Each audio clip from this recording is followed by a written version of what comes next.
For this episode, I want to talk about growing up skateboarding. But before we begin, go ahead and clothesline that like button like Steven Seagal did and mark for death. Skateboarding wasn't just a hobby, it was a full-blown obsession. Back in the 6th grade, we lived and breathed Bones Brigade. Tony Hawk, yeah, he was in it. Lance Mountain, Steve Caballero, Stacy Peralta, these guys were legends. We'd sit in front of the TV, rewinding VHS tapes over and over, convinced that if we watched just enough, we'd magically land that ollie. That's not how physics work, but we were dreamers. Before the 80s boom, skating wasn't exactly high-tech. Boards were skinny, and the wheels were so loud it'd wake the dead. And tricks, well, they're mostly accidental. We weren't popping kickflips, and we were lucky if we just didn't faceplant on the sidewalk.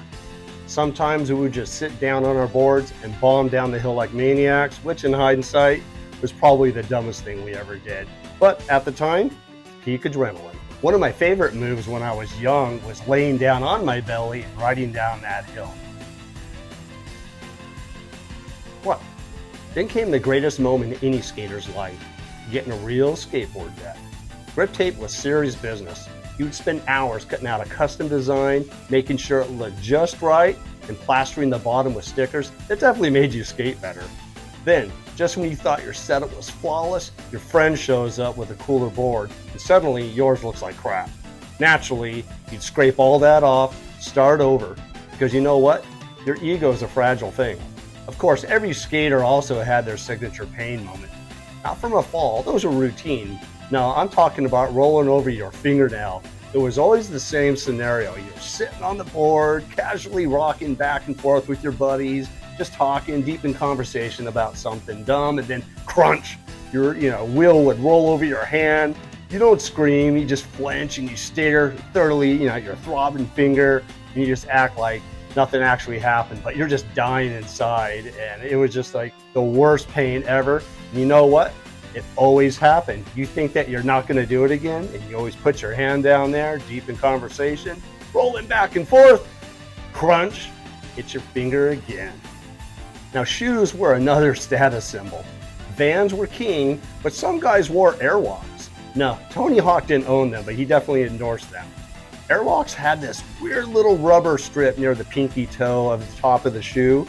That was to prevent any ollie damage as you're trying to do an ollie, because your foot would scrape up on the board. But let's be honest, they still got wrecked.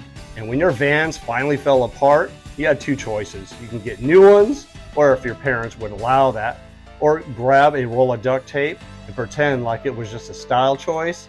And you know what? It worked. By high school, skating started to shift.